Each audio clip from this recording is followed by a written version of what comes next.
Hello అండి, welcome to my channel all you need to know about. ఈరోజు నేను క్విక్గా మీకు టొమాటో సాస్ ఎలా చేసుకోవాలో చూపిస్తానండి. సో అది జనరల్గా ఈ సాస్ అనేది చాలా హెల్తీగా ఉంటుందండి, మనం ఇంట్లో చేసుకోవచ్చు. సో నేను దానికి కావాల్సిన సామాగ్రి ఎలా చేసుకోవాలో అన్నీ కూడా చాలా క్విక్గా మీకు చెప్తానండి. విదిన్ 10-15 మినిట్స్ మీరు చేసేసుకోవచ్చు. అయితే ముందు నేను ఆల్రెడీ అన్నీ ఉడకబెట్టుకుని పెట్టుకున్నాను. దానికి కావాల్సిన సామాగ్రి అది కూడా చెప్తున్నానండి. టొమాటో ఒక 400 గ్రామ్స్ టొమాటో తీసుకున్నాను. అలాగే ఆనియన్స్ ఒక 100 గ్రామ్స్, 15 గ్రామ్స్ ఆఫ్ వెల్లుల్లిపాయలు, అలాగే 15 గ్రామ్స్ అల్లం, ఒక 15 గ్రామ్స్ పచ్చిమిరపకాయలు తీసుకున్నాను. నేను ఎక్కువ చిల్లీ ఉండకుండా తీసుకున్నానండి. అలాగే మీరు ఎక్కువ కూడా వేసుకోవచ్చు. అది స్వీట్ అండ్ సవర్ సాస్ దొరుకుతుంది కదండి మనకు, టొమాటో సాస్ అలా ఉంటుంది. సో ఇప్పుడు దీన్ని నేను బాయిల్ చేసేసుకొని టొమాటో ఇవన్నీ పెట్టుకొని బాయిల్ చేసుకున్నాను. అయితే టొమాటో ఇలా చూసారు, ఇలా కట్ చేసి పెట్టుకున్నాను. మనకి ఎందుకంటే ఈజీగా తొక్క వచ్చేస్తుందని. చూసారు కదండి, ఈజీగా ఇలాగా తొక్క తీసేసుకోవచ్చు మీరు. ఇప్పుడు దీన్ని తీసేసుకున్న తర్వాత మనం దీన్ని పేస్ట్ చేసుకోవాలండి. నేను ఇది మిక్సీ చేసాక మీకు చూపిస్తానండి ఎలాగా అది చేసుకోవాలి ఏంటి అన్నది మీకు మళ్ళీ చూపిస్తానండి. మిక్సీ చేసుకున్న తర్వాత మీకు చూపిస్తాను. మిక్సీ చేసి పెట్టుకుందాం అని చెప్పాను కదండి, ఇదిగోనండి మిక్సీ చేసి పెట్టుకున్నాను. ఇది శుభ్రంగా ఇలా మిక్సీ చేసేసాను. పేస్ట్ అంతా టమాటో అన్నీ కలిపి ఉన్నది ఇలా మిక్సీ చేసుకున్నాను. సో చేసుకున్న తర్వాత ఇప్పుడు ఇందులోని మనం ఇవన్నీ ఐటమ్స్ వేసుకుంటామండి. అయితే మీకు చూపిస్తున్నాను. గరం మసాలా అండి, యాక్చువల్గా ఒక చిన్న మస్లిన్ క్లాత్లో కలిపి పెట్టుకొని అంటే ఒక బాల్లా చేసుకొని ఇది వేసుకోవాలి, కానీ నా దగ్గర లేదు. సో నేను డైరెక్ట్గా వేసేసే చూపిస్తాను మీకు. ఇది గరం మసాలా అండ్ కారం గుండా రెండు కలిపింది 1 టేబుల్ స్పూన్ అండి. అలాగే లెమన్ సాల్ట్ మనకి జనరల్గా ఇంట్లో అందరికీ ఉంటుంది. సో లెమన్ సాల్ట్, ఉప్పు, పసుపు, తర్వాత కొంచెం బెల్లం.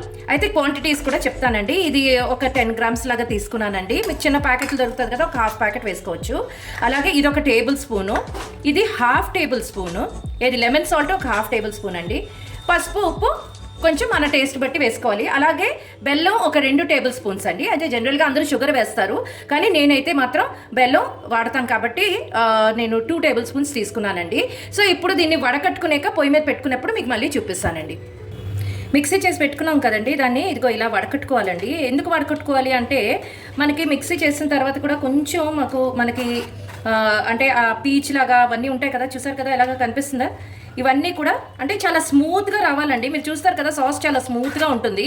సో అందుకని ఇలాగా మనం కొంచెం వడకట్టేసుకుంటామండి. దీన్ని వడకట్టుకునేక అప్పుడు మళ్ళీ మనం మరగబెట్టుకోవాలన్నమాట. సో మరగబెట్టుకున్నప్పుడు మళ్ళీ మీకు ఏమేమి వేసుకుంటున్నాను ఆల్రెడీ మీకు చూపించాను కదా, ఏమేమి వేసుకుంటున్నానో అవన్నీ కూడా మళ్ళీ మీకు చూపిస్తానండి, వేసి చూపిస్తాను. నా దగ్గర కొంచెం బటర్ ఉందండి. సో ఆ బటర్ వేసుకున్నాను. బటర్ వేసుకుంటే మీకు చాలా స్మూత్ ఫీల్ కూడా వస్తుందండి. సో ఆ బటర్లో వేసుకొని దీన్ని బాగా మరగపెట్టుకున్నామండి. సో ఇది ఇలా వేసేస్తున్నాం కదా మరగడానికి.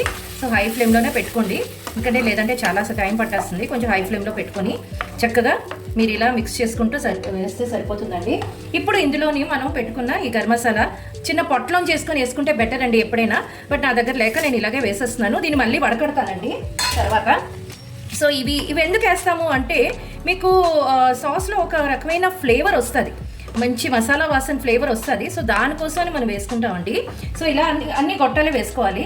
ఇప్పుడు ఇందులోని కొంచెం మరగనిద్దామండి దీన్ని ఒక 2 మినిట్స్. ఇప్పుడు మనం ఇందులోని ఈజీగా నేను చేసుకునే చెప్తున్నాను. యాక్చువల్గా చాలా పెద్ద ప్రాసెస్ ఇది.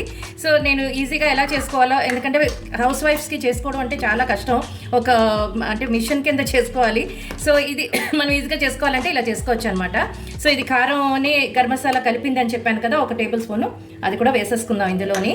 సో ఇలా కలిపేసుకోవడమేనండి, జస్ట్ అలా మరగబెట్టుకోవడమే, మనం మరగబెట్టుకోవాలి దీనికి దగ్గరగా.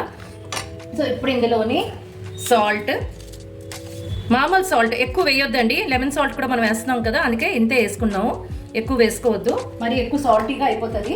సో అందుకని కొంచెమే వేసుకున్నానండి నేను. ఇప్పుడు ఇందులోని కొంచెం పసుపు, కారం వేసుకున్నాం కదండి, గరం మసాలా పొడి వేసుకున్నాం, కారం వేసుకున్నాం. అంటే చాలా అది యాక్చువల్గా మసాలా కారం అండి. సో అందుకనే అదొక టేబుల్ స్పూన్ వేసుకున్నాను. సాల్ట్ ఒక చిన్న స్పూన్తో వేసుకున్నాను. పసుపు, తర్వాత ఇందులోని ఈ లెమన్ సాల్ట్ 1/2 టేబుల్ స్పూన్ అన్నాను కదండి, కానీ 1/2 టేబుల్ స్పూన్ కూడా వేయను, ఇంకా తక్కువే వేస్తానండి. అంటే ఒక 1/2 టేబుల్ స్పూన్ అనుకోండి నేను వేస్తుంది. ఇవ్వనండి, ఒక 1/2 టేబుల్ స్పూనే వేసాను. అది ప్రిజర్వేటివ్ కింద యూజ్ చేసుకోవడానికని వేస్తున్నానండి అది కూడా. లెమన్ సాల్ట్ అన్నది ప్రిజర్వేటివ్ కూడా కదండి, సో అందుకని అది జస్ట్ ఒక పావు అంతా వేసుకున్నాను, పావు టేబుల్ స్పూన్ అనమాట. అంటే మీరు అనుకోవచ్చు హాఫ్ టీ స్పూన్, పావు టేబుల్ స్పూన్ అంటే హాఫ్ టీ స్పూన్ అండి, హాఫ్ టీ స్పూన్ అంత వేసుకున్నాను. ఇప్పుడు మనం ఈ బెల్లం వేసుకుందాం. 2 tables ఆఫ్ జాగరీ పెట్టాను కదండి, అది వేసుకుందామండి.